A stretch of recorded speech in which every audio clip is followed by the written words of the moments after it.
I don't want more medicine. I don't want more prayers. I want to meet the Hell's Angels. The room went absolutely silent. Sarah Carter's hand froze mid-reach toward her son's IV line. The nurse behind her stopped breathing. The heart monitor beeped once, twice the only sound willing to move in that moment. Ethan didn't look away. 74 pounds, one leg, 16 years old, and the most certain expression his mother had ever seen on a human face. He had maybe weeks left, and he had just made the most impossible request of his life. If this story already has you feeling something, subscribe to this channel, hit that notification bell, and stay with us all the way to the end. Drop your city in the comments right now. I want to see exactly how far this story travels. The morning it happened, Sarah Carter had been awake for 31 hours straight. She knew because she had counted.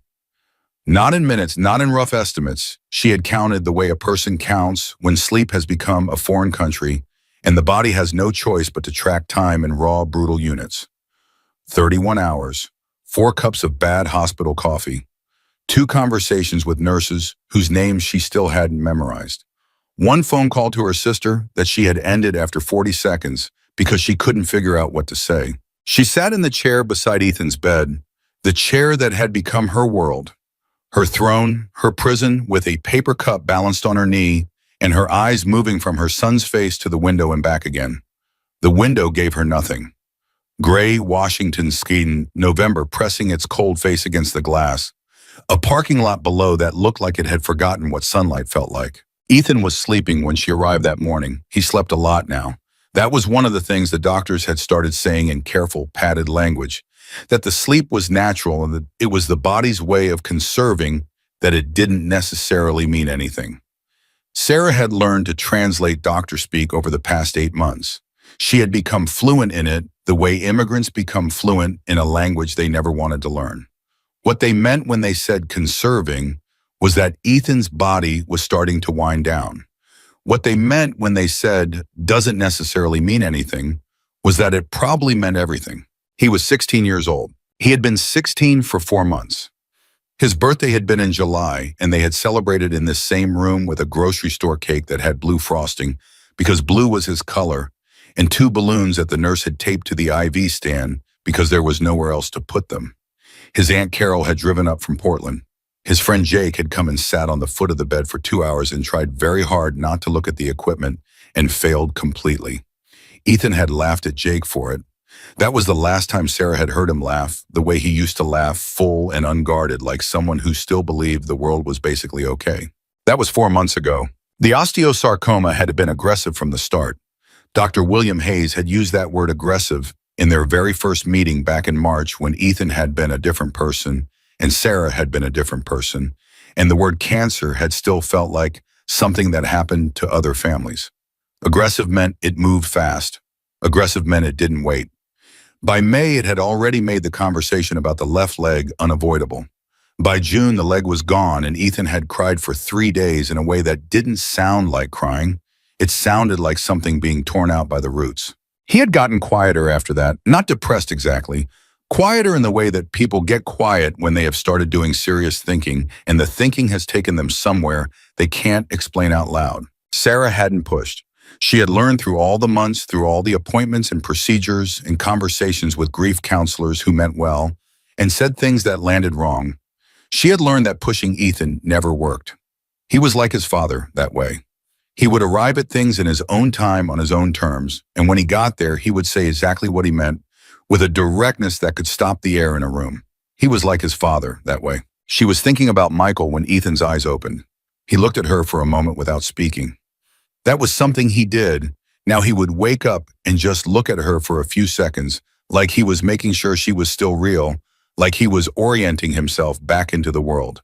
It broke her heart every single time, and she never let him see it break. "Morning," when she said. "Morning." His voice was rough from sleep. He moved slightly against the pillow, and she saw the flicker of pain cross his face, the micro-expression he had gotten very good at suppressing, but never quite perfected. She reached automatically toward the call button, and he shook his head once. Just once. She pulled her hand back. They had a whole language between them that lived outside of words. "Did you sleep?" he asked. "A little." He looked at her with the eyes of someone who had gotten very good at knowing when his mother was lying. He didn't call her on it. He looked at the window instead, at the gray sky at the parking lot below, and he was quiet for a long time.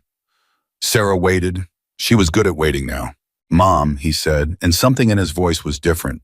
Not weak or different, and there was a quality to it she hadn't heard before, a kind of settled certainty, like a person who has been thinking for weeks and has finally finished thinking. "I need to ask you something." "Okay," she said. She set down her coffee cup. "I need you to really hear me. Not the hospital version of hearing me. Not the we'll look into it version. I need you to actually hear me." Her throat tightened. "I'm hearing you, Eth." He turned from the window and looked directly at her. The directness of it, the absolute unflinching nature of his gaze made her want to look away. She didn't. "I want to meet the Hells Angels." The sentence landed in the room like something dropped from a great height. Sarah stared at him. Her first thought, the one she was not proud of, the one that came before love and before reason, was that he must be confused, that this was medication talking, that something had shifted in his brain chemistry overnight. She waited for a follow-up sentence that would clarify, that would make this make sense. It didn't come. "Ethan, I know what you're going to say. Do you? You're going to say it's not possible, or you're going to say, let's talk to the doctors, or you're going to say, let's think about this." He paused. "I've already thought about it, Mom. I've been thinking about it for 2 months. 2 months. He had been carrying this for 2 months, and she had not known. She felt something shift underneath her, not the floor, but something structural, something in the way she had thought she understood her son. "Why?" she asked. It was the only word she had. Ethan was quiet for a moment. His hands thin now, the bones visible under the skin in a way they hadn't been a year ago, moved to the edge of the blanket and gripped it lightly.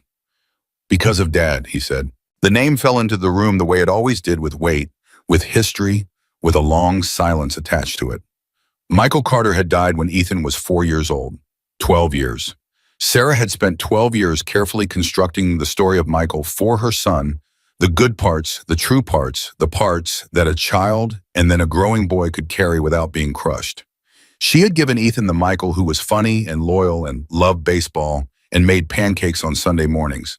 She had given him a father who was worth missing. There were things she had not given him. "Ethan," she started carefully, "what do you know about your dad and there's a picture," he said, "in the box under your bed, the cardboard box with the brown tape, third from the top." Sarah went very still. "I found it 3 years ago," Ethan said. He wasn't accusing her. His voice was entirely steady, entirely matter-of-fact in a way that was somehow worse than accusation. "I didn't say anything because I didn't know what to say, but I've been looking at it, and there's a patch on his jacket, and there are men behind him, and he's smiling, Mom.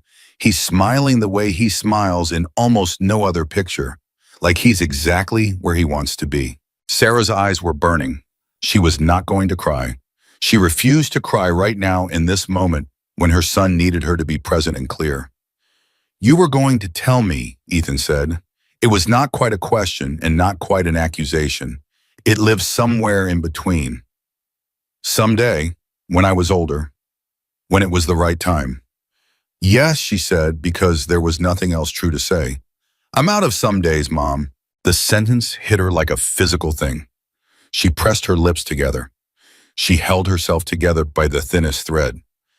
"I don't want to spend what's left not knowing who he really was," Ethan said.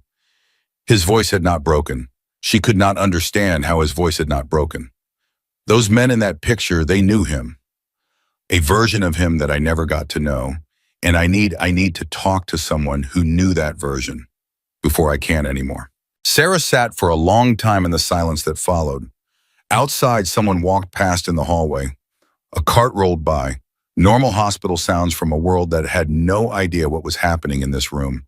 Finally, she said, "I'll try." And she meant it with every fraction of herself. She had no idea how. She had no plan. She had nothing but a mother's refusal to let her son's last real request die on the floor of a hospital room. But she meant it. What? She went to Dr. Hayes first because that was the order of things. You went to the doctor, you got the medical clearance, and then everything else followed. That was how it worked. Sarah believed in process. She had believed in process through 8 months of nightmare because process gave you something to hold on to when everything else was sliding. Dr. William Hayes was a careful man. Sarah had always appreciated his carefulness, the way he never overpromised. Never cushioned bad news until it turned into something unrecognizable. He was honest, and in a world full of people who wanted to make things easier than they were, his honesty had been something close to sacred. She found him at the nurse's station on the 3rd floor, and she told him what Ethan wanted. Hayes listened without interrupting. That was something she had always respected about him. When she finished, he was quiet for a moment, his pen resting against his clipboard, his eyes somewhere over her left shoulder. Then Sarah, I know what you're going to say. There are very real liability concerns. William, she almost never used his first name. He noticed. My son is dying. He has weeks. He has asked for one thing in 8 months of asking for almost nothing. He has asked for this. I understand that, Hayes said, and his voice was genuinely pained, genuinely human. But you have to understand my position. This hospital cannot officially sanction contact with a criminal organization. If anything were to happen, what is going to happen to him that isn't already happening? The question came out harder than she intended. She watched it land on Hayes, and she didn't apologize for it. What exactly are you protecting him from? Hayes opened his mouth, closed it. I'm not asking the hospital to sanction anything, Sarah said, and she was calmer now. The kind of calm that lives on the other side of anger, the cold, useful kind.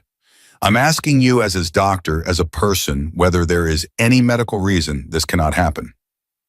A long pause. No, Hayes admitted. There is no medical reason. Then we go to administration. Patricia Vaughn, the hospital administrator, was a woman who wore her authority the way some people wear armor, completely deliberately with no gaps. Sarah had met her twice before in formal settings. Both times, Patricia had been professional, measured, and impenetrable in a way that Sarah had read as competence. She read it differently now.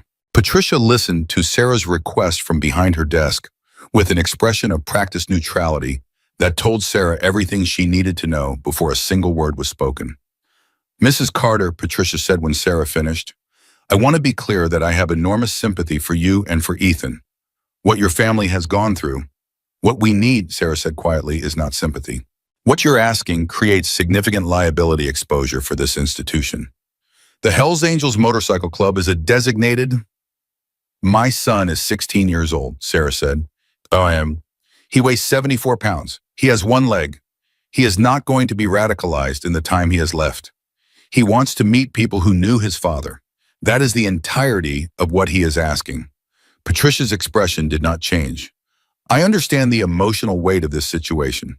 Do you? The words came out quiet, quieter than anger, almost quiet enough to be polite. Because from where I'm sitting, what I see is an institution protecting itself from a headline. And my son is sitting in room 318, protecting nothing, just asking for the only thing he has asked for in 8 months of being very, very brave. The silence in Patricia's office was a different quality than the silence in Ethan's room. It was administrative silence, defensive silence, the kind of silence that was already calculating responses. I'm afraid the answer has to be no, Patricia said. I'm sorry, Sarah, truly. Sarah stood up. She picked up her bag. She looked at Patricia Vaughn for one long moment, not with anger, not with grief, but with something that was perhaps more dangerous than both. Okay, she said, and she walked out. She sat in her car in the parking lot for 11 minutes. She knew because she watched the clock on her dashboard. She gave herself 11 minutes to feel everything, the rage, the helplessness, the crushing unfairness of a world where her son could fight cancer with more dignity than most people ever find and still be told no by a woman in a blazer protecting institutional liability. 11 minutes, then she started the car. She drove home. She went to her bedroom. She pulled the cardboard box from under her bed, the one with the brown tape, the one Ethan had known about for 3 years without telling her. She pulled off the tape, opened the box, moved the third item from the top. Her hands were shaking slightly. She didn't stop them. The photograph was 4 inches by 6 inches. Michael was 29 years old in it, 4 years younger than Sarah was now, a fact that tilted the world slightly whenever she thought about it. He was standing outside somewhere, sunlight on his face, laughing at something off camera. The jacket was on his shoulders. The patch was visible, but not front and center. You had to look for. It had to know what you were looking for. Behind him, slightly out of focus, 3 or 4 men in similar jackets, not posing, just existing in the same frame. Michael looked the way Ethan had described, like someone exactly where he wanted to be. Sarah looked at the photograph for a long time. Then she opened her laptop and started searching. She found an address. It took her 2 hours and 3 different approaches and 1 wrong turn down an internet rabbit hole. But she found it a location on the outskirts of Spokane that multiple sources referenced without quite confirming. She wrote it on a piece of paper in her own handwriting, which felt important, somehow felt like a commitment. She did not call ahead. She understood in some instinctive way she couldn't have fully articulated that calling ahead was wrong, that whatever this was, it had to be done face to face or it wasn't going to work at all. She didn't tell anyone where she was going. Not her sister, not the nurses, not Dr. Hayes, who probably would have worried. She left at 7 in the evening when the rain had settled into the steady, determined kind that doesn't intend to stop, and she drove toward the outskirts of the city with her wipers going and her hands steady on the wheel and her heart doing something she had no name for. She thought about Ethan saying, "I'm out of some days, Mom." She pressed the accelerator slightly. She thought about a 16-year-old boy in a hospital bed holding a question about his father that had lived in him for years, carrying it with the same quiet endurance with which he had carried everything else. The diagnosis, the leg, the months of fighting a war his body was losing by increments. She thought about Michael at 29, laughing, somewhere he wanted to be. The rain came harder. Sarah Carter drove on. She almost turned around twice.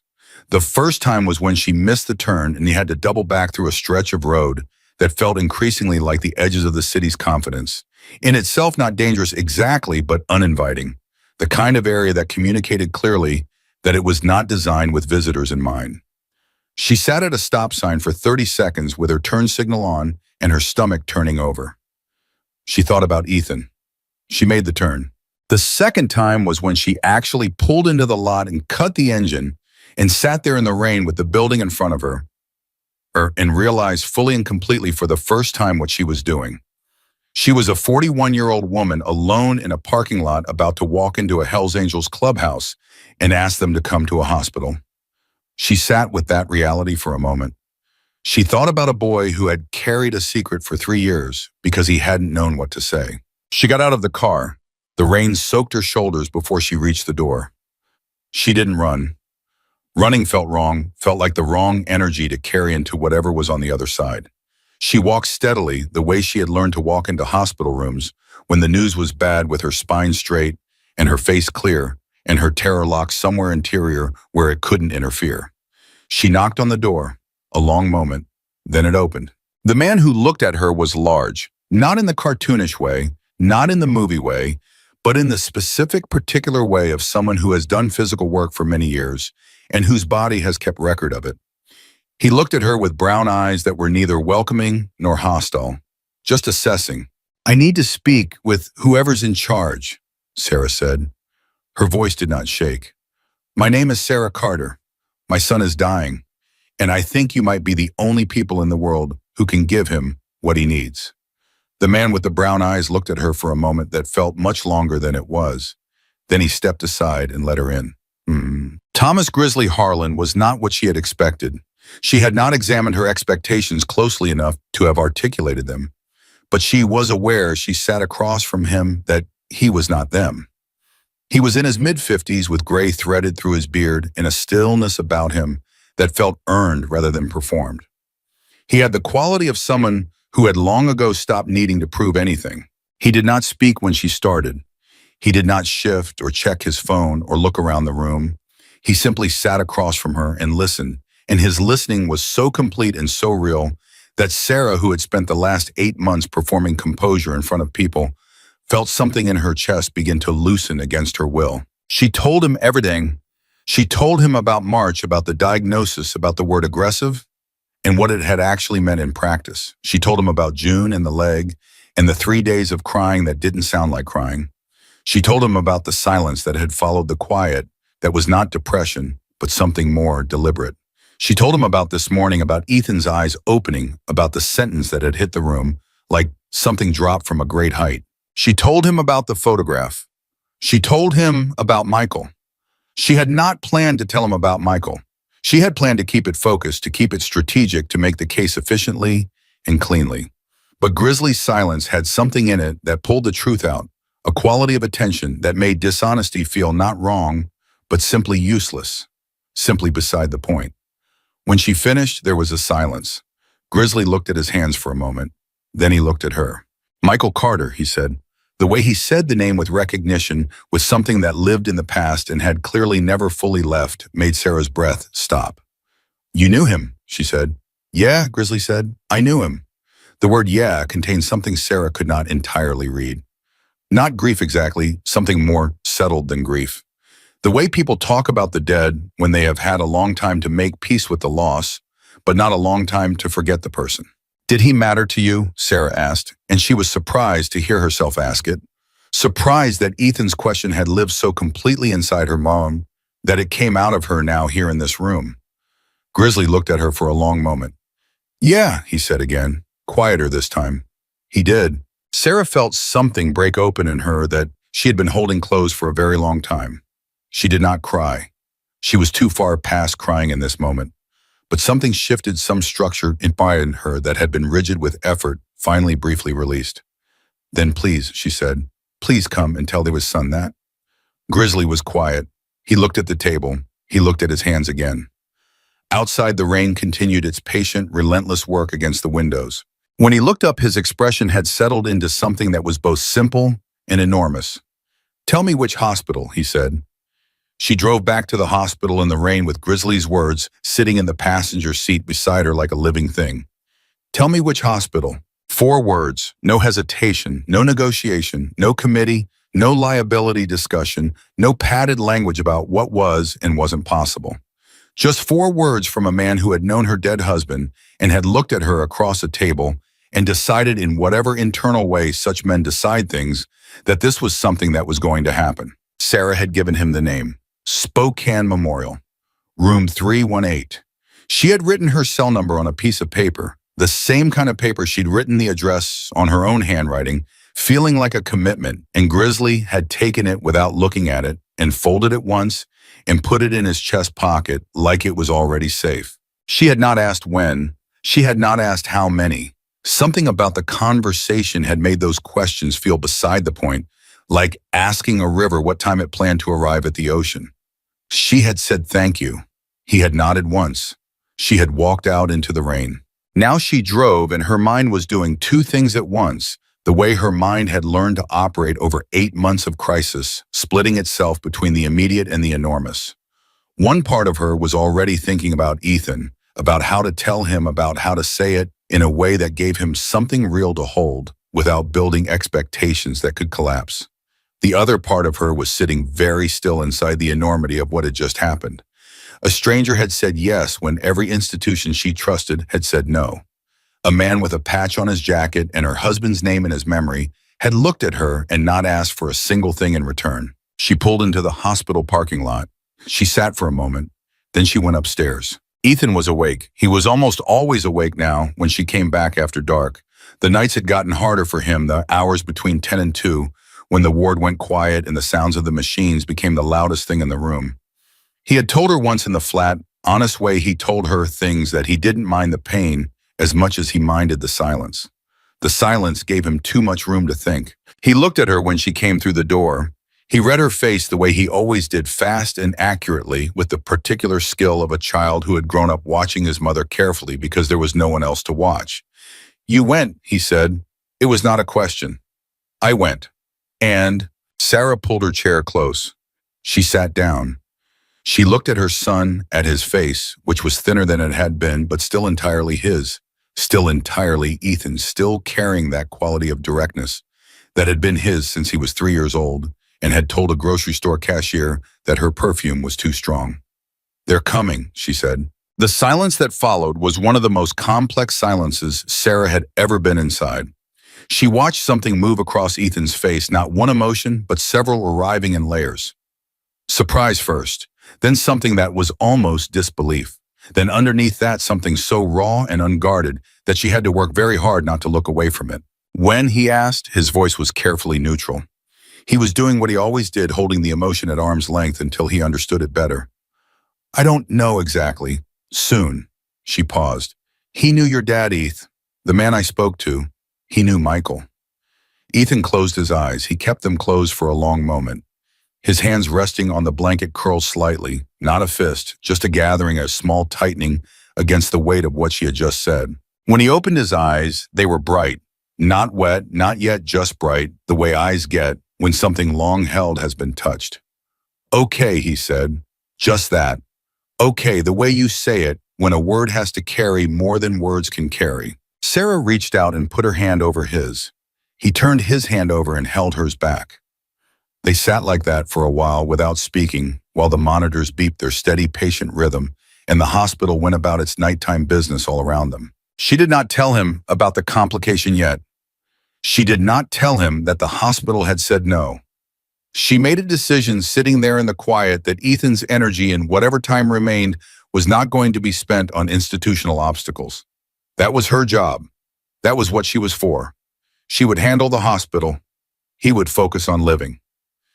She went to Dr. Hayes the next morning at 7:15 before the day had built up enough momentum to make him unavailable. She found him in the hallway outside the residence station with a cup of coffee and a tablet already moving inside the machine of his day. I need 5 minutes, she said.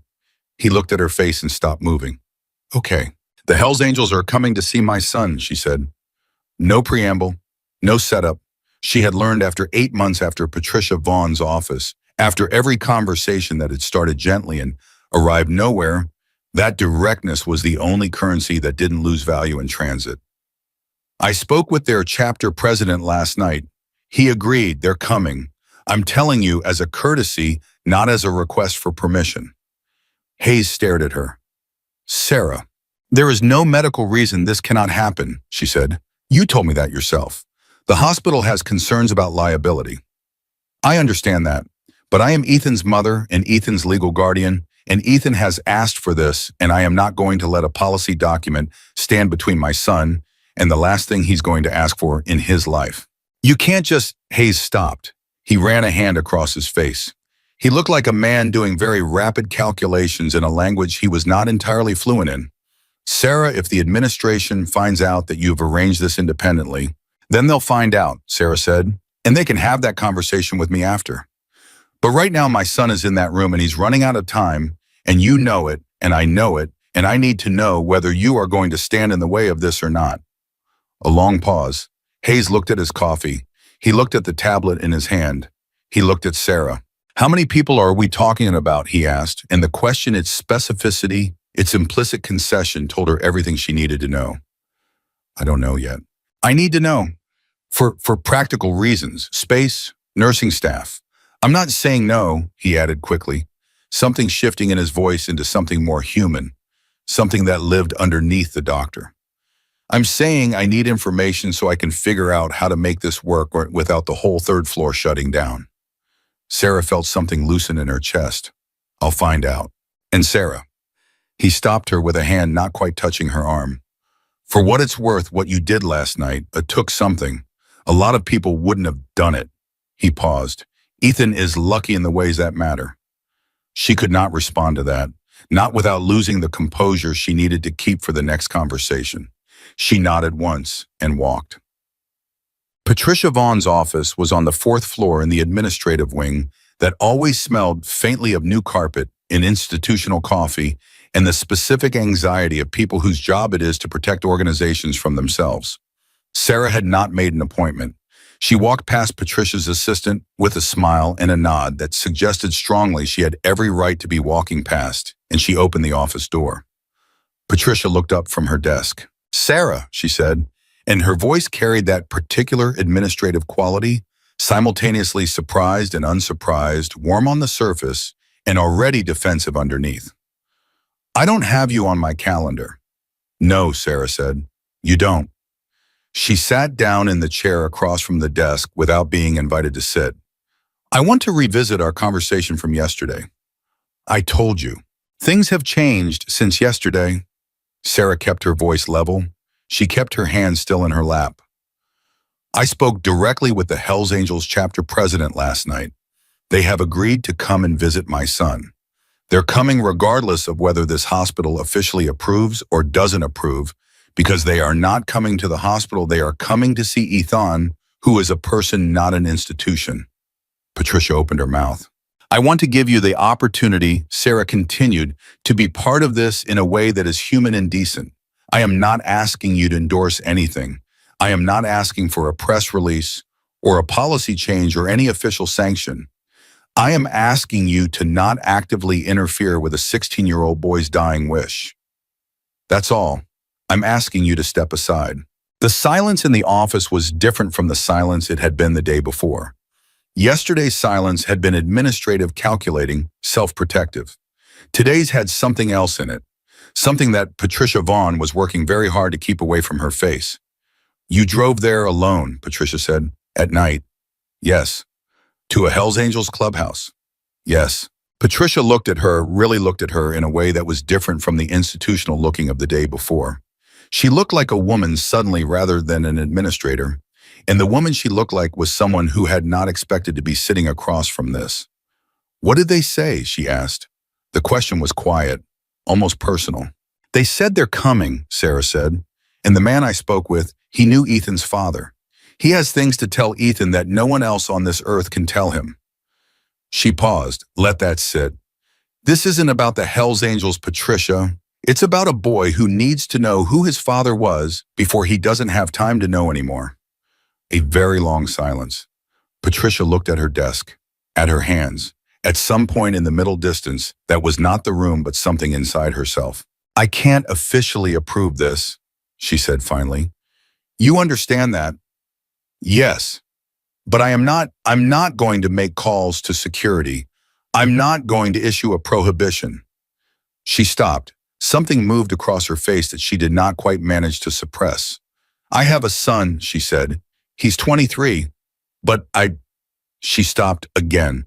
I understand what you're doing. Sarah stood up. Thank you. Sarah. Patricia's voice stopped her at the door. If anyone asks officially, I don't know anything about this. Officially, Sarah said, neither do I. She called the number Grizzly had given her from her car. It rang twice. It's Sarah Carter, she said. The hospital isn't going to interfere, but I need to know how many people are we talking about. My son's doctor needs a number. A pause on the other end, not a hesitant pause, a considering one. The difference was significant. Tell your doctor not to worry about a number, Grizzly said. Tell him to worry about the parking lot. Sarah's breath caught. What does that mean? It means word got out, Grizzly said. I made some calls last night. Some of those people made calls. That's how it works. Another pause. Mrs. Carter, your son isn't going to get a visit. He's going to get something he'll carry with him wherever he goes next. You have my word on that. Sarah sat in her car with the phone pressed against her ear and something enormous happening in her chest that she had no name for. When, she asked. 2 days, Grizzly said. 2 p.m. We don't do things small. The call ended. She sat for 30 seconds. Then she called Dr. Hayes. William, she said when he picked up, clear the parking lot. How much of it? She thought about Grizzly's voice, the certainty in it, the way he had said that's how it works, as though scale was simply a function of commitment, and commitment was simply a function of whether something was worth doing. All of it, she said. I think you might need all of it.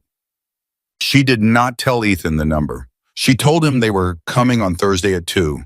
She told him she had gotten things worked out with the hospital, which was true in the way that mattered and vague in the ways that didn't. She told him Grizzly had said he had things to tell him about Michael. Ethan received all of this with that characteristic stillness of his, absorbing it, processing it somewhere interior, not performing a reaction but having one privately. Thursday, he said, 2 p.m. He nodded. He looked at the window. That's 2 days. Yes. Okay. He was quiet for a moment. Mom? Yeah. Thank you for going there last night, alone. He looked at her, and in his look was something she recognized, the quality of someone choosing words very precisely because the situation deserves precision. I know that wasn't easy. Nothing about any of this has been easy, she said. That doesn't mean we don't do it. He almost smiled. The almost was enough. Tell me about him, Ethan said. Tell me what you know about Dad and those people. The stuff you were going to tell me someday. And so she did. She told him about the year before she met Michael, the years she had only heard about secondhand, through Michael's own telling, through the particular selective honesty of someone sharing their past with someone they love. She told him about a 24-year-old Michael who had been lost in the specific way that young men get lost when they have energy and no direction, loyalty, and nowhere to put it. She told him about finding the club not through rebellion, but through something closer to recognition, a community that operated on codes he understood that valued what he valued, that gave his particular kind of loyalty a place to live. She told him Michael had not been a violent man. She told him that clearly and directly, because Ethan deserved to know it clearly and directly, that the club for Michael had been about brotherhood in the most literal sense, men who showed up, who kept their word, who carried things together, rather than putting them down when they got heavy. He left, Sarah said, when we met. He left on his own terms before you were born, because he wanted something different, because he'd found something he wanted more. She paused. He never talked badly about them. Not once. He just moved toward what he wanted. Ethan listened to all of it without interrupting. That quality of attention, his father's quality, though he didn't know that absorbing everything, letting it settle. Why didn't you tell me? He asked. Because I didn't know how, Sarah said. Because the right time never arrived. And then you got sick. And then the right time really never arrived. And then suddenly you had the photograph. And you had already been carrying it for 3 years. And I had... She stopped, steadied. I had failed that particular thing. You hadn't failed it, Ethan said. His voice was tired but firm. You were figuring it out. You always figure it out. You just sometimes you figure it out a little slower than the problem moves. She stared at him. He looked back at her with something that might have been in another time, in another room, the beginning of a smile. It's fine, Mom, he said. You figured it out. She reached over and held his hand again. He held back. The monitors beeped.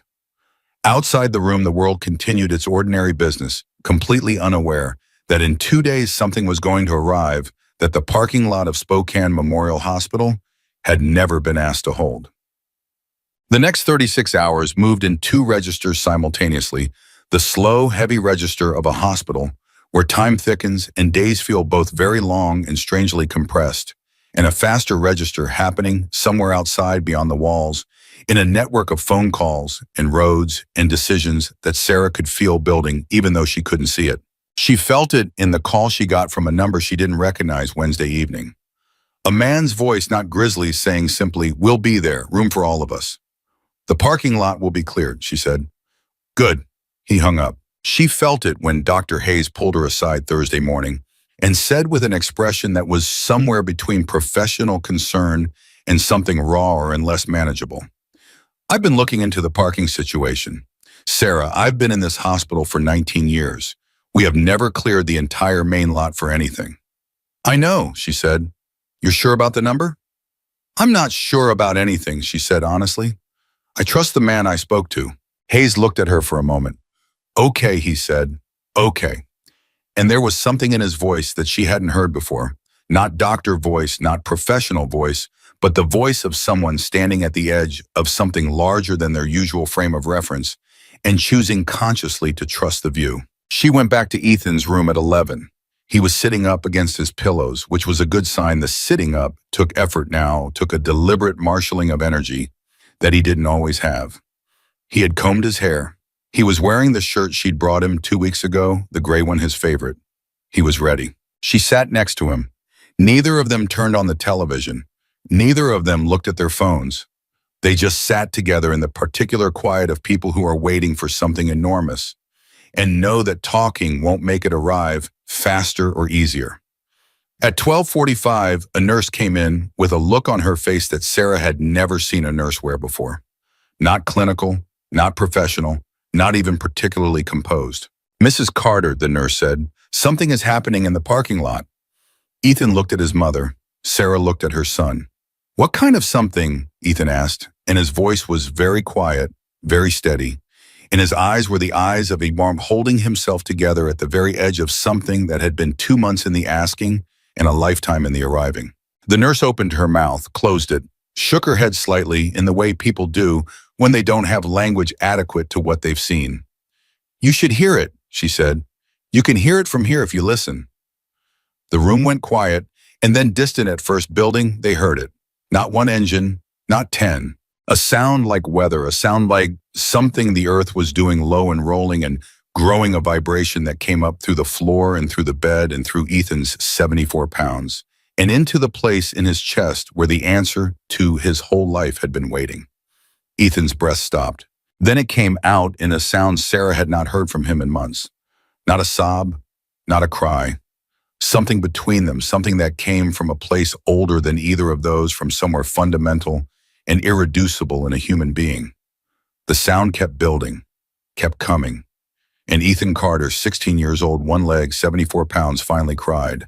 The sound didn't stop. That was the thing about it. It kept building, kept arriving, kept expanding beyond what the ear expected it to become. Sarah had heard motorcycles before. Everyone in Spokane had heard motorcycles before. But this was not the sound of motorcycles. This was the sound of something that had decided to be felt, rather than merely heard, something that had crossed the line between noise and event, and was now simply a fact of the physical world, like thunder, like water, like things that don't ask permission to exist. Ethan's hand found hers. He was still crying, not dramatically, not with his whole face, but with his eyes, which had filled and spilled without the rest of him collapsing the way a person cries when they are not giving themselves permission to cry. But the body does it anyway, because some things are simply beyond the body's ability to hold dry. He was gripping her hand with a strength she hadn't felt from him in weeks, and his eyes were fixed on the window. Even though the window showed him nothing, just gray sky and the upper edge of the building across the lot, and he was listening with every part of himself. "How many?" he asked. His voice was barely above a whisper. "I don't know," Sarah said. "It sounds like..." He stopped, swallowed, started again. "It sounds like a lot." "Yes," she said, "it does."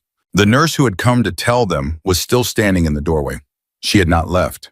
Sarah noticed that the nurse, whose name was Diana, and who had worked this floor for 11 years and had seen a great many things, was standing in the doorway with her hands pressed flat together in front of her mouth and her eyes very bright. She was not doing anything clinical.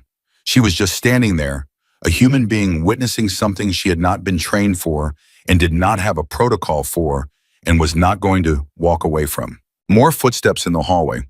Sarah could hear them, people moving toward the windows that faced the parking lot, that particular quality of group movement that happens when something is pulling people in a direction they didn't plan to go. Ethan looked at her. "Can I see?" he asked. She looked at Diana. Diana was already moving, not walking, moving with the quick, decisive energy of someone who has made a decision and is executing it, reaching for the wheelchair in the corner. The one that lived in the corner of Ethan's room, the way furniture becomes part of a room's identity, so present it becomes invisible. "Let's get you to the window," Diana said. Getting Ethan into the wheelchair took 4 minutes. Sarah knew this because she watched the clock without meaning, to the same counting reflex that had gotten her through 31 hours of sleeplessness time, measured in units, because it was the only thing that felt controllable. 4 minutes of careful practice movement, of adjusting lines and making sure the portable monitor was clear, and Ethan setting his jaw against the pain of the transfer without making a sound, because he never made a sound when it hurt, because that was simply who he was. When he was settled, Diana wheeled him to the window, and Ethan Carter looked down at the parking lot of Spokane Memorial Hospital and went completely, absolutely still. Sarah stood beside him. She put her hand on his shoulder.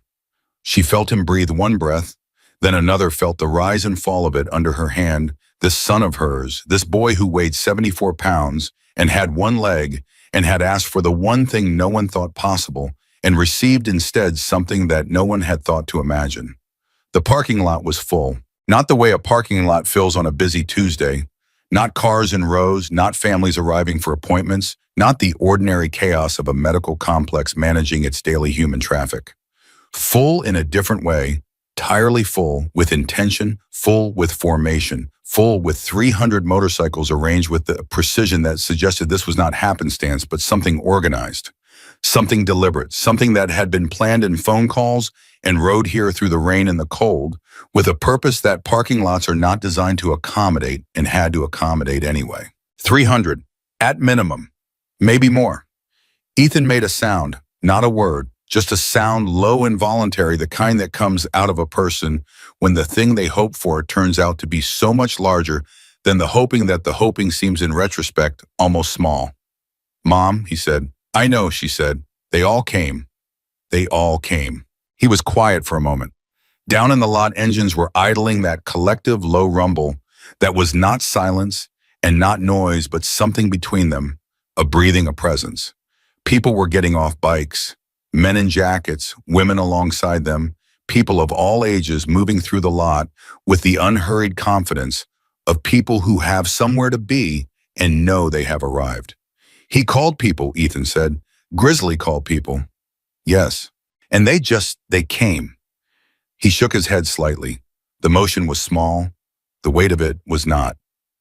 "For me, they don't even know me." Sarah crouched down beside the wheelchair so she was level with him. She looked at his face, at her son's face, this face she had memorized in every light, in every mood, in every configuration of pain and trauma and exhaustion, and she said very quietly, "They know who you are to Michael." That was enough. Ethan looked at her. His eyes were still bright, still carrying that moisture that wasn't quite tears anymore, that had moved past tears into something more complex and more permanent. "Okay," he said again, that word that carried everything. "Okay." Down in the lot, someone had spotted the window. Sarah didn't see who, one figure among many looking up, raising a hand. Then another. Then in a ripple that moved through the lot like something visible, passing through waterheads turning upward. Hands going up, not waving the way people wave, waving the way people acknowledge, the way people say, "We see you, we came for you, here we are." Ethan lifted his hand, thin, bones visible. 74 pounds of a wheat who had been fighting longer than anyone had a right to ask him to fight. He raised his hand to the window and held it there. The roar that came up from the lot in response was not planned. Sarah knew it wasn't planned because it happened all at once, spontaneously. 300 people making a sound at the same moment, because 300 people felt the same thing at the same moment, which is the only way 300 people ever do anything in unison.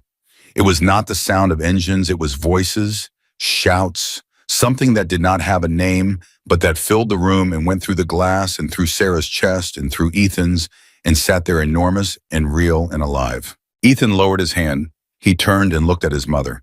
His face was completely open, no composure, no management, no performing any particular version of himself. Just Ethan, 16 years old, fully present in a way he had perhaps not been fully present in months, because fully present requires something to be present for, and something had just arrived. "I need to meet them," he said. "You will," Sarah said. "Grizzly is coming up." "When?" "Soon," he said. Her phone buzzed in her pocket. She pulled it out. A text from a number she now recognized. 3 words. "Coming up now." "Now," she said. Shemo. The hallway outside Ethan's room had changed. Sarah noticed it when Diana wheeled Ethan back from the window. The quality of the hallway had changed the way a room changes when something is about to happen and the people in it know it and can't quite pretend they don't. Nurses who had been at their stations were standing slightly away from them. An orderly who should have been somewhere else was not somewhere else. 2 residents who had no clinical reason to be on this floor were on this floor standing near the elevator with the careful casualness of people who are absolutely not pretending to be somewhere accidentally. Dr. Hayes was there. He was standing at the far end of the hallway, not moving, just standing, his tablet held against his chest like a prop he had forgotten he was holding. When Sarah made eye contact with him, he gave her a single nod. Not a doctor nod, a human nod. The kind that means I see what is happening and I am choosing not to obstruct it. The elevator doors opened. Grizzly walked out first. He was dressed the same as the night Sarah had met him, or close enough that the differences didn't register, and he carried himself the same way with that particular stillness that was not passivity, but its opposite, the stillness of someone who has more than enough and is choosing how to use it. Behind him, 2 other men, then a woman around 60 with gray-streaked hair and an expression of absolute composure that Sarah recognized as a different kind of strength than the men carry, quieter, more internal, more practiced in being underestimated and not particularly minding. Grizzly stopped when he saw Ethan. He stopped the way people stop when they have prepared themselves for something and then discovered that you cannot, in fact, prepare for it. His face did something, not a flinch, not a wince, nothing so crude, something more like a settling, like a man who has carried things before and is recognizing the particular weight of this one. He stood there for 2 seconds, maybe three, looking at Ethan in the wheelchair, with the monitor beside him and the gray hospital hallway all around him, and 74 pounds of him facing this moment with his back straight and his chin level and his eyes completely unflinchingly open. Then Grizzly walked forward. He stopped in front of Ethan. He crouched down, this large, gray-bearded man, this chapter president of the Hells Angels, this person who was supposed to be the most impossible to answer to the most impossible request, and he got level with Ethan, the same way Sarah had gotten level with him at the window, and he looked at him directly and he said, "You look like him." Ethan's breath caught. "Around the eyes," Grizzly said. "Your dad had eyes like that, like they were paying attention to everything at once and you couldn't get anything past them." He paused. "It's a good thing." Ethan said nothing for a moment. He was doing that thing, absorbing, processing, holding the emotion at arm's length until he had somewhere to put it. "Then you actually knew him, not just you actually knew him." "Since he was 22, Grizzly said. 3 years before you were born." "What was he like?" The question came out younger than Ethan usually sounded. Not younger in a bad way, younger in the way of someone who was in this moment simply a son. Purely and only a son asking about his father. All the composure and management stripped away, leaving just that. Grizzly didn't rush the answer. He let the question sit for a moment the way someone does when they want to give the right answer rather than the fast one. "Loyal," he said. "That was the first thing. You always knew where you stood with Michael. He didn't say things he didn't mean, and he didn't mean things he didn't say. In a world full of people telling you what you want to hear." He paused. "Your dad told you what was true, even when it was harder." Ethan swallowed. Was he good? Like actually good?" "Yeah," Grizzly said. And the word carried the same weight it had carried when he said it to Sarah, that same simple, enormous yes. He was actually good. Sarah watched her son receive this, watched him take it in with his whole body, the slight release of tension in his shoulders, the small exhale, the way his hands uncurled slightly on the arms of the wheelchair. 12 years of carrying the outline of a father, and now someone was filling it in, and the filling in was good, was what he had hoped for without letting himself hope too hard. "He talked about you," Grizzly said. "Before you were born, when your mom was pregnant. He was different after she told him. Like something had clicked into place. He said he finally knew what all of it was for." Ethan looked at Sarah. His mother looked back at him. Between them passed something that did not need words and would have been diminished by them. "I have something for you," Grizzly said. He reached into his jacket pocket. He produced a small object, not large, not dramatic, the size of something you could close your hand around entirely. He held it out to Ethan. A coin. Heavy metal, old enough to have a worn quality to its edges. On one side an emblem, on the other worn smooth by years of handling, the faint impression of something that had once been more legible. "Your dad carried this," Grizzly said. "Every day. He left it with me when he left the club, said he wanted it kept somewhere that would understand what it meant. I've had it for 12 years, he paused. "I think it was always supposed to come to you. I just didn't know who you were yet." Ethan took the coin. He held it in both hands, those thin hand bones visible, the hands of someone the disease had been working hard on, and he looked at it with an expression that Sarah had never seen on his face before and would never see on any face again. The expression of someone receiving something they didn't know they had been waiting for. "He touched this," Ethan said, not a question. "Every day," Grizzly said, "for 4 years. The hallway was absolutely silent. Sarah was aware of the nurses, the residents, Dr. Hayes at the far end, all of them, still all of them, holding their breath in the particular way of people who have stumbled into a moment that is not theirs and know enough to be still inside it. Ethan closed his hands around the coin. He closed his eyes. He breathed. When he opened his eyes, they were wet, but his voice when he spoke was the steadiest it had been all day. "What happened when he left? Was there bad feeling?" Grizzly shook his head. "No, he came and told me himself, said he'd found something worth building, said he wanted a different kind of life. I told him I understood." A pause. "And I did. Not everyone's built for this road forever. Your dad knew what he wanted and he went toward it. That's not leaving. That's just living forward. Did he stay in touch? For a while, then life does what life does. Grizzly's expression shifted not into grief exactly, but into something adjacent. When I heard he was gone, he stopped. I carried that. Ethan nodded. He looked down at the coin in his hands. He turned it over. He ran his thumb across the smooth, worn side, the side that Michael Carter's thumb had run across on every ordinary and extraordinary day of his life for 4 years. Thank you, Ethan said, for coming, he stopped. You didn't have to do this. Yeah, Grizzly said, we did. He stood up. He looked at Ethan for a moment more, taking him in, memorizing him, doing what people do when they understand that this moment is singular and irreversible and deserves to be held fully. Then he looked at Sarah. There are a lot of people in your parking lot, he said, and there was something in his voice that was almost not quite a smile. I've been told, Sarah said. Ethan. Grizzly looked back at him. How do you feel about going outside? The question landed in the hallway and detonated quietly.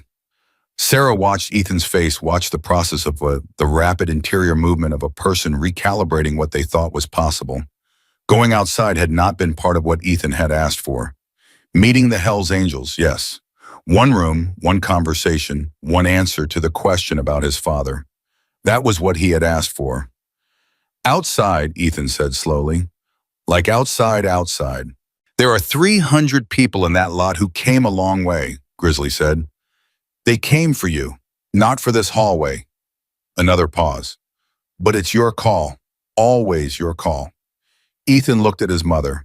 The look contained a question and a hope and a barely restrained want that she recognized from when he was 4 years old and asking if they could stay at the park a little longer. She looked at Dr. Hayes.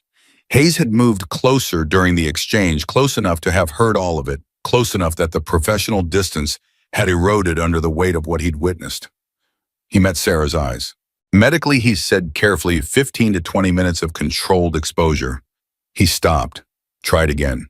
If we manage the equipment carefully and keep it brief. He stopped again.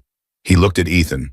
Something happened on his face that had nothing to do with medicine and everything to do with being a human being who has just watched a dying boy receive his father.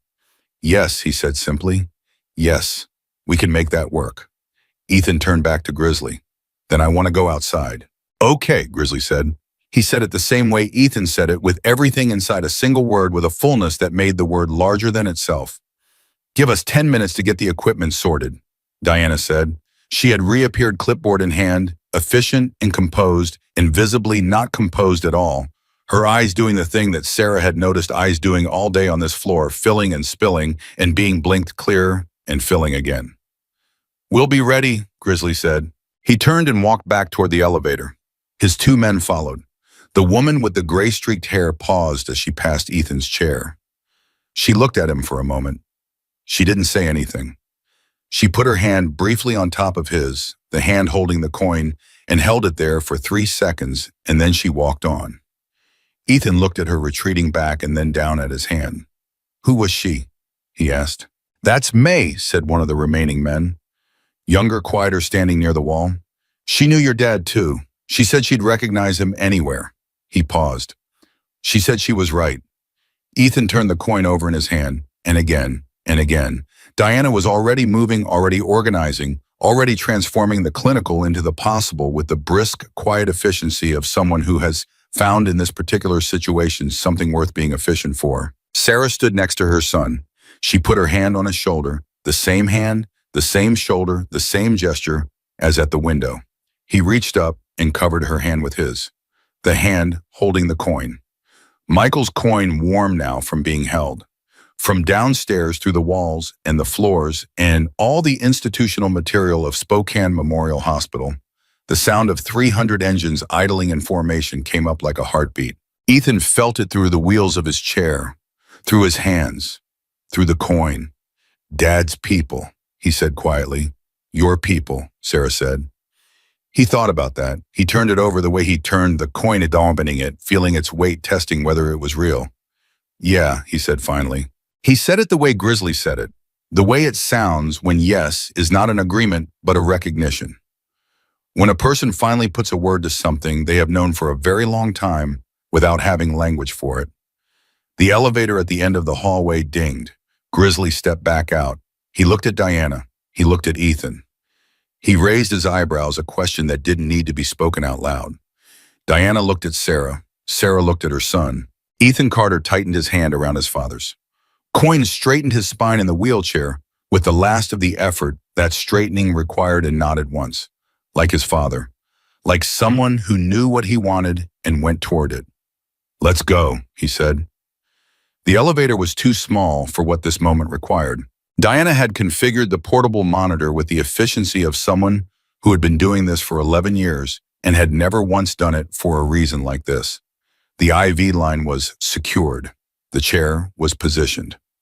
Everything medical about Ethan's situation had been reduced to its most portable form, the minimum architecture of keeping him alive compressed into something that could move through a hospital elevator and out through the main entrance and into the cold November air where 300 people were waiting. 4 of them fit in the elevator: Ethan, Sarah, Diana, and Grizzly, who stood in the corner with his hands at his sides and said nothing during the 30-second descent, just looked straight ahead, with the focused stillness of someone who understands that some moments don't need to be filled. The elevator doors opened on the ground floor. The lobby of Spokane Memorial was not supposed to look the way it looked. Sarah registered this in the 2 seconds she had before everything accelerated. The faces turned toward the elevator, the staff who had drifted from their positions, the patients in waiting chairs who had stopped reading their phones and stopped studying the middle distance, and were simply looking, drawn by something they could feel before they could explain it. The sound from outside had reached even in here, coming through the walls and the automatic doors and settling into the lobby like a physical presence, low and rhythmic and alive. Someone started clapping. Sarah didn't see who started it. It didn't matter who started it. What mattered was that it spread quietly at first, then with more conviction, the sound moving through the lobby, the way the wave of raised hands had moved through the parking lot, one person at a time, catching it from the person next to them, until it was simply the sound the room was making. Ethan looked around the lobby. He looked at the people clapping, the receptionist at the front desk, 2 orderlies, a man in a visitor lanyard, an elderly woman who was supposed to be waiting for her husband's appointment and was instead standing with her hands together and her chin lifted and something bright and uncontained in her face. He didn't know what to do with it. Sarah could see him processing the slight tension of someone who has not planned for this dimension of the experience, who had prepared himself for the parking lot and not for the lobby between here and there. "Hey," she said quietly, leaning down toward him. "Just keep breathing." "I am breathing," he said. His voice was steady. "Mom, there are people clapping." "I know." "Why are they clapping?" She thought about how to answer that. She thought about 16 years of knowing this boy, the seriousness of him, the directness, the way he always needed the real answer and not the comfortable one. "Because you asked for something impossible," she said, and it showed up. Ethan looked at the lobby. He looked at the faces. He straightened slightly in the chair, that deliberate marshaling of himself, that refusal to be diminished in a moment that didn't call for diminishment, and he did something that surprised her. He nodded to them. Not a wave, a nod, dignified, direct. The acknowledgement of someone who accepts recognition without performing gratitude, who receives it and means it and doesn't let it turn into theater. The clapping got louder for a moment. Then Diana was moving, pushing the chair through the lobby toward the automatic doors, and Grizzly was slightly ahead, clearing the path without appearing to clear it, and Sarah was beside her son, and the automatic doors slid open. The cold hit first. November in Spokane was not polite about itself. It came in immediately and completely, air sharp enough to register as physical. Sarah saw Ethan's sharp inhale, the slight shock of it after months of climate-controlled hospital air.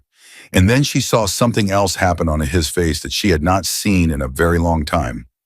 Relief. Not medical relief. Not the relief of pain reduced or symptom managed. The relief of the outside world pressing against a person's skin and reminding them that there is an outside world. That it still exists. That it still has cold air and gray sky and the smell of coming winter. And the sound, the enormous, cumulative, still-building sound of 300 engines idling in a parking lot 30 feet away. Ethan breathed in. He breathed in like he was trying to take the entire outside into himself.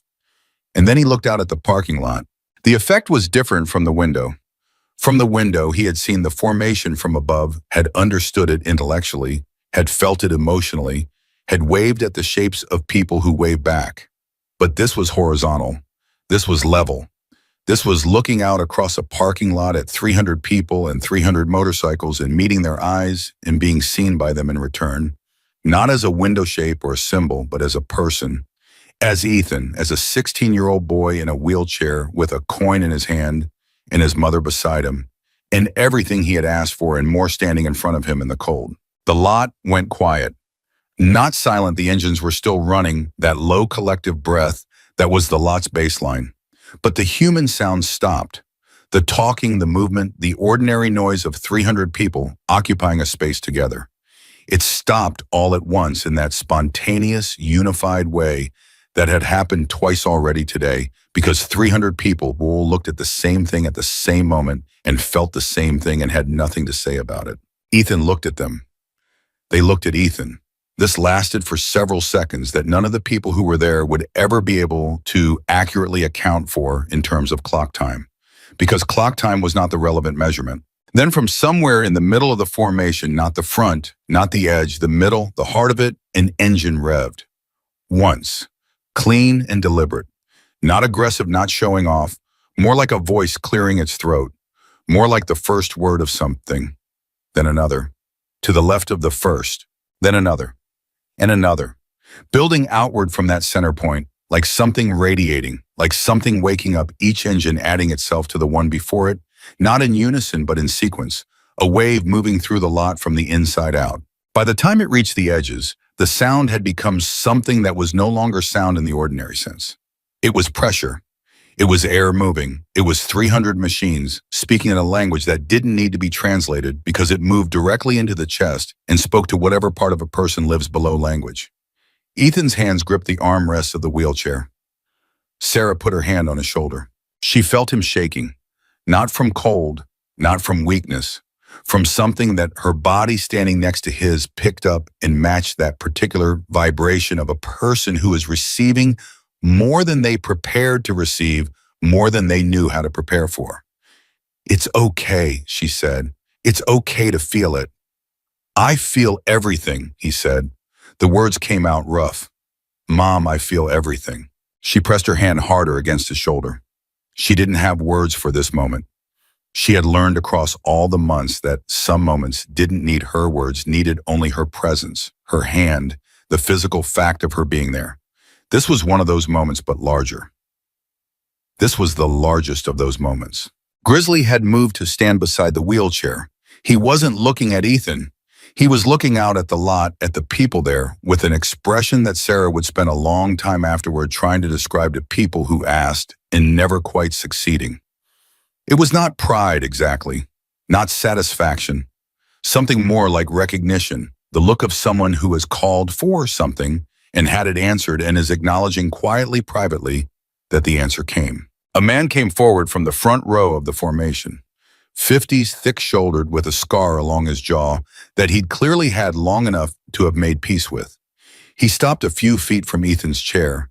He looked at him with the same direct, uncushioned quality that Grizzly had, that quality Sarah was starting to understand was not rudeness, but its opposite, a refusal to look away from what was real. I rode with your dad twice, the man said. Portland to Sacramento both times. He ate gas station sandwiches the whole one and complained about every single one of them and kept eating them anyway. He paused, stubborn about the wrong things and solid about the right ones. Best kind of man to have beside you. Ethan made a sound that was almost a laugh, almost the cousin of a laugh, the shape of one carrying the same release. That sounds, he stopped. That sounds right, he said. Another man came forward, younger than the first, maybe 40, with his hands in his jacket pockets and a directness about his approach that suggested this was not comfortable for him and he was doing it anyway. I never met Michael personally, he said, but I heard about him for years. He had a reputation. Good reputation. He stopped. The kind of reputation that lasts after a man is gone. That's not common. I wanted you to know. Ethan nodded. Thank you. A woman. She didn't offer context or backstory. She looked at Ethan and said, "You've got his backbone. I can see it from here." And then she stepped back. It went like this for a while, not a line, not an organized procession, more like a tide, people moving forward when they were ready, saying what they came to say, stepping back. Some people said a lot. Some said almost nothing. One man said only "proud to be here," and meant it with such completeness that the brevity was its own eloquence. Sarah stood beside her son and watched him receive each of these people, this boy, who had been so careful with his emotions for so long, who had managed and controlled and protected himself through 8 months of extraordinary difficulty. She watched the management dissolve. Not all at once, gradually, the way ice melts, the way things release, when the thing holding them finally completely lets go. He was present for every single one. That was what struck her most, not the crying, not the overwhelm, but the presence. Ethan looked at each person who came forward and actually saw them. He asked questions, real questions. Where did you ride with him? And what was he like when he was angry? And did he talk about me? That last one, asked of a woman with weathered hands who had known Michael in his early 20s, came out of him so naturally and so nakedly that Sarah had to look away for a moment. The woman with the weathered hand said, he talked about what he hoped for. He talked about wanting to be a father. He said he wanted his kid to know that loyalty was the most important thing a person could have. She paused. I'd say he got what he wanted, looking at you. Ethan looked down at the coin in his hand. He turned it over. He turned it over again. Then he looked up at Grizzly, who was still there, who had not moved from the spot beside the wheelchair since they came outside. Can I ask you something? Ethan said. Yeah, the real thing, the thing I actually need to know. Go ahead. Ethan took a breath. He held the coin between both hands. He looked at Grizzly with the eyes that the woman May had recognized, the eyes that were Michael Carter's eyes, the ones that paid attention to everything at once and didn't let anything pass. When he left, Ethan said, when he walked away from all of this, did he lose something? Did it cost him something real? Grizzly was quiet. This was a different kind of quiet from his usual stillness. This was the quiet of someone going somewhere inside themselves to find the honest answer rather than the easy one. Yes, he said, it cost him. Ethan nodded slowly. But here's the thing about cost, Grizzly continued. A man who chooses something pays for the choice.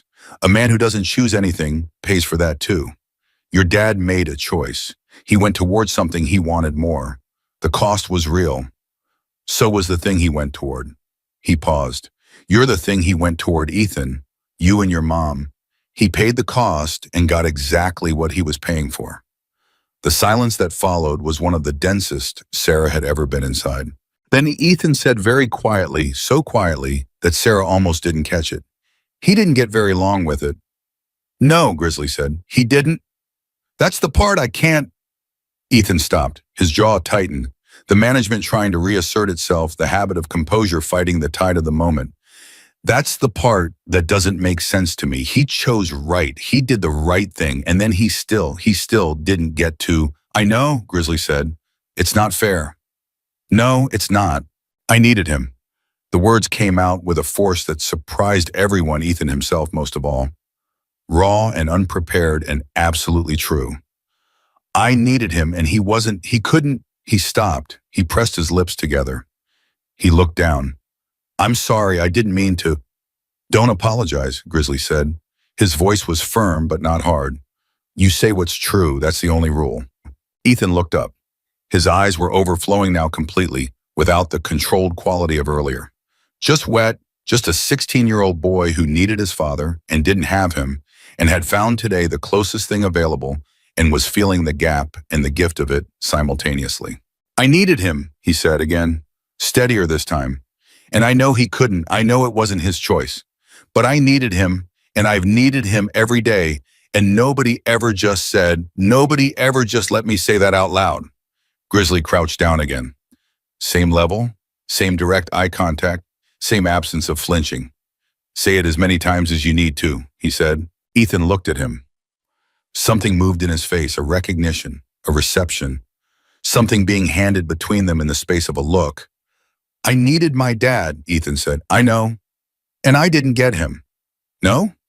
And he breathed. That's just true. That's just what's true. Yeah, Grizzly said.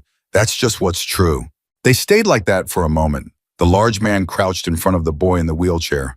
The coin between Ethan's hands, the engines idling around them. The cold air on everyone's skin, the parking lot of a hospital in Spokane, Washington, holding something it had never been designed to hold and managing it completely. Then Grizzly did something that Sarah had not expected. He reached into his jacket, again, different pocket. This time inner pocket, and he produced a folded piece of paper, old, creased in the particular way of something that has been folded and unfolded many times. He held it out to Ethan. "What is this?" Ethan asked. "Your dad wrote that," Grizzly said. "After he left the club. He sent it to me. I don't know why he sent it to me specifically. Maybe he knew I'd keep it. Maybe he just needed to say it to someone who'd understand what he was walking away from." He paused. "I've had it 12 years. I was going to bring it today. Then I almost didn't. I almost thought it was too much, that maybe you didn't need more." He stopped, looked at the paper, then at Ethan. "But you do need it. I can see that you need it." Ethan took the paper. His hands were completely still, a steadiness that cost him something. Sarah could see the effort of keeping his hands from shaking. He looked at Grizzly first, not at the paper, at Grizzly. He stopped. "Is it going to be hard to read?" Grizzly considered this. He gave it the same weight he gave everything. "It's going to be true," he said. "So yeah, probably." Ethan nodded. He looked down at the paper. He did not unfold it yet. He held it, turned it slightly, felt the age of it, felt the years of it. His father had touched this paper. His father's hands had moved across this paper with a pen and formed words that were now inside this fold and had been waiting 12 years for this moment. He looked up at the parking lot, at the 300 people still there, still present, engines still running, at the gray sky, at his mother's face, at Grizzly. "I'm going to read it inside," he said, "privately, if that's okay." "It's your letter," Grizzly said. "But first," Ethan looked out at the formation. "Before I go in, can I—" He stopped. Tried again. "Can I sit on one of the bikes? Just for a minute. I don't need to. I can't ride it, I know, but I want to just—" "Done," Grizzly said. He stood up. He turned to the lot and made a gesture, small, minimal, the kind of communication that works because everyone watching has the same language. A man in the front row immediately got off his bike. Not hurriedly, not with ceremony. Just got off, stood beside it, looked at Ethan. Diana looked at Sarah. Sarah looked at Diana. There was a conversation in that look, a rapid, wordless negotiation of what was medically possible and what was humanly necessary. "We can manage the transfer," Diana said quietly. "It'll take care, but we can manage it."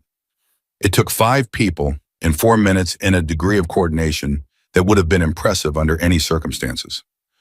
Grizzly on one side, a man from the lot on the other, Diana managing the medical equipment, Sarah doing the thing she always did, which was be present and be steady and hold the weight of whatever the moment needed held. When Ethan was settled on the seat of the motorcycle, his remaining leg positioned his back upright, the portable monitor beside him on a second person's hands, the coin still closed in his right fist, the lot went quiet again with that same spontaneous completeness.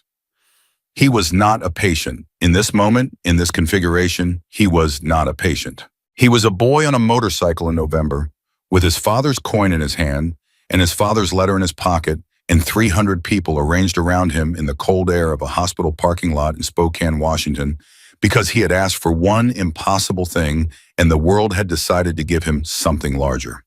He looked out at the lot. He breathed. He lifted his face slightly toward the sky the way people do when they want to feel something on their skin without looking directly at it. The man whose bike it was, 40-something quiet, hadn't said anything since handing it over, stood beside him. After a moment, he said very low, "You look right on it." Ethan smiled. It was the first full smile, not a near smile, not the ghost of one, not the controlled near relative that had been the best available in recent months. A real one, full and unguarded, the face doing what faces do when the inside and outside come into temporary alignment and there is no reason not to let them. Sarah saw it and had to look up at the sky. Dr. Hayes, standing near the entrance, looked away and put his hand over his mouth. Diana, for the 3rd time that day, blinked and blinked. The man whose bike it was put one hand briefly on Ethan's shoulder, one solid, brief, human contact, and said nothing more. Grizzly looked at the boy on the motorcycle and looked at the coin in his hand and looked at the letter-shaped outline in his jacket pocket and then looked at something only he could see, 12 years of carrying a dead man's memory, and now the memory had a face and the face was smiling, and that was going to have to be enough. And it was more than enough. And Grizzly chapter president of the Hells Angels Spokane chapter, a man who had outlasted and outweighed most of what the world had thrown at him, turned slightly to the left, so that the angle was less direct and breathed slowly through his nose. Okay, Ethan said after a while. After the 22 minutes had passed, 22 minutes that no one counted while they were happening, that only became 22 minutes afterward when people tried to account for where the afternoon had gone. Okay, I think, he stopped. I think I'm ready. Back inside, Diana asked. Yeah, he looked at Grizzly. Will you, he paused. Can you stay while I read it? Not in the room, He stopped again. I just want to know you're there. I'll be right outside the door, Grizzly said. Ethan nodded. He looked at the lot one more time. All of it, the bikes, the people, the faces, the engines, still running their patient constant breath. The full enormous fact of what had answered his question. He raised the coin, held it up. Not high, just above the armrest, just visibly, just enough. 300 people answered. The sound was not engines this time. It was voices. Names called out Michael's name, Ethan's name. Sounds that were not words, but were not less than words. The full-throated acknowledgement of 300 people, saying to a boy in a wheelchair on a motorcycle, we came, we saw you, we will carry this. Ethan lowered the coin. He closed his eyes. And when he opened them, something had changed in them, not healed, not fixed, not resolved in any way that made what was coming any less true, but different, settled in a way they had not been settled before. The specific, irreplaceable quality of someone who has found what they were looking for and has it now will always have it regardless of what comes next. Let's go read a letter, he said. The transfer back into the wheelchair took the same 5 people and the same careful coordination, but it felt different this time. Everything felt different now, the same hands doing the same careful work, but the weight they were managing had changed in some way that had nothing to do with pounds. Ethan held the letter against his chest with one hand and the coin with the other the entire way back through the entrances, through the lobby, where the same people who had clapped before were still there, some of them, and went quiet when he came back through as though they understood that the return required a different kind of acknowledgement than the departure, and back into the elevator. Grizzly came, Diana came, Sarah came. The doors closed. Nobody spoke during the ascent. On the 3rd floor, Grizzly stepped out of the elevator and took up a position beside the door to room 318 without being asked. He stood there with his back against the wall and his hands at his sides and his face in that settled, patient configuration that was simply who he was, a man who had said he would be outside the door and was outside the door because that was how he operated, because his word was not a figure of speech. Diana got Ethan back into bed with the same efficient care she had managed it all day. Reconnecting and adjusting, restoring the clinical architecture around him. She checked his vitals without commenting on them, which was itself a kind of the comment of someone who has looked at the numbers and decided they are not the most important thing happening in this room. You doing okay? She asked him. Direct, nurse direct, which was its own language, not soft, not clinical, just real. Yeah, Ethan said, I'm okay. She looked at him for a moment with the eyes she had been failing to keep dry all day. Okay, she said, and she left, pulling the door most of the way closed behind her. Ethan looked at his mother. Sarah sat in the chair that had been her world for 8 months, that had shaped itself to her, that she would never sit in without feeling this day inside it for the rest of her life. She looked at her son. She looked at the letter in his hands. Do you want me to stay? She asked. He didn't answer immediately. He looked down at the letter, turned it over. The paper was heavier than it looked, not in weight, but in presence, the specific gravity of something that has been kept carefully for a long time because the person keeping it understood its value. I want to read it first, he said. Lone, and then he looked up. And then I want to read it to you, if that's okay. That's okay, she said. She stood up. She put her hand on his face for a moment, palm against his cheek, the gesture so old and so habitual between them that it needed no explanation. And then she walked to the door. Mom, he said. She turned. Thank you. He held her gaze. For going there, in the rain, at night, alone. He paused. For not giving up when they said no. For all of it. She could not answer that. Not with words. She pressed her lips together and nodded once, and the nod carried everything the words couldn't, and he received it the way he received things completely, without deflection, and she walked out. Grizzly was at the wall. He looked at her when she came out. He read her face with the same rapid accuracy he read everything. "You want to sit down?" he asked. "I think I need to stand," she said. "Okay." They stood together outside the closed door of room 318. Sarah crossed her arms against herself, not defensively, just holding, and Grizzly stood beside her in his particular quality of stillness, and neither of them spoke. From inside the room, nothing audible. Just the faint sound of the monitors through the door, that steady beeping that had been the rhythm of Sarah's life for 8 months. She became aware after a while that the hallway had quietly filled. Not crowded, nothing as disruptive as that. But nurses who were done with their immediate tasks had found reasons to be on this end of the hallway. Dr. Hayes was there again, standing near the nurses' station with his coffee going cold in his hand, not pretending to review anything. Diana was at the supply station and doing nothing productive. The 2 residents from earlier were back. Nobody was performing patience. They were all simply there, held by the same gravity, waiting for whatever came next from room 318. 3 minutes passed, maybe 4. Then the sound came through the door. Not words, not anything articulable, just the sound of a person receiving something that breaks them open in the best way, the sound that lives on the other side of 12 years of absence and one folded piece of paper. Low, not loud, the kind of sound that a person makes when they are completely alone with something enormous, and the thing is too large to be silent about and too private to be loud about. And so it comes out in this specific way, in this register, that anyone who has ever grieved or been found or understood something too late or just in time will recognize immediately. Sarah put both hands over her mouth. Grizzly looked at the wall directly in front of him. His jaw moved once. He breathed through his nose. He did not move. Hayes at the far end of the hallway turned away. Diana stopped pretending to do anything at the supply station. The sound inside the room lasted for perhaps 30 seconds. Then it stopped. And the silence that replaced it was different from the silence before it, fuller. The way silence is fuller after something real has moved through it. Sarah lowered her hands. She looked at the door. Grizzly looked at the door. They waited. And then from inside the room they heard Ethan's voice. Not the words through the door. The words were too low and too interior to carry. Just the voice itself speaking. Reading aloud, Sarah realized.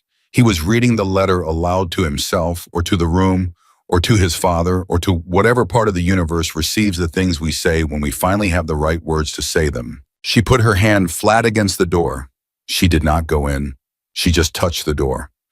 The way you touch a wall when someone you love is on the other side of it, and you need them to know somehow, through all the material of the world, that you are there. When the door opened, she stepped back. Ethan looked at her. His face was changed, not destroyed, not collapsed. Changed the way things change when they have been through something real and come out the other side, not the same but intact. His eyes were dry, now had moved through wet back to dry, which was somehow more significant than the crying had been. "Come in," he said. She came in. She sat in her chair. She looked at her son holding his father's letter. "He wrote it the week after I was born," Ethan said. "He says he'd just come back from the hospital from seeing me for the first time." He looked down at the paper. He says he wrote it to Grizzly because Grizzly was the person he had been closest to for 4 years, and he said he needed to tell someone who would understand both worlds, the one he'd left and the one he was walking into. Sarah held absolutely still. "He says," Ethan's voice remained steady, which cost him something visible, and which he paid without complaint. "He says the moment he held me, he understood for the first time why people talk about loyalty the way we talked about it.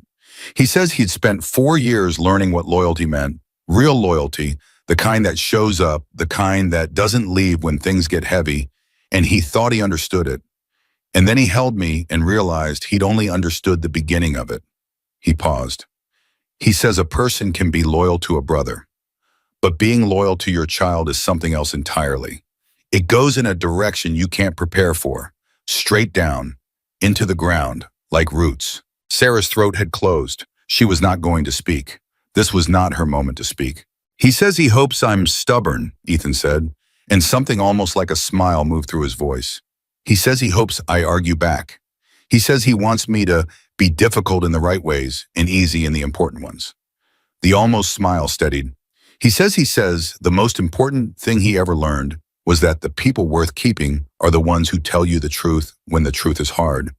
And he hopes I find people like that. And he hopes I am a person like that. He stopped. He looked at the letter for a long moment without reading. He says he's sorry he can't know how it turns out, Ethan said. His voice dropped, not broken lower, more interior, speaking from somewhere deeper. He wrote that the week after I was born, so he didn't know anything about how it would go.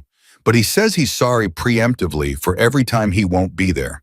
Every time I need him, and he's busy or tired, or he doesn't say he might not be there at all. He's just sorry for the ordinary absences, the ones every father has. He stopped.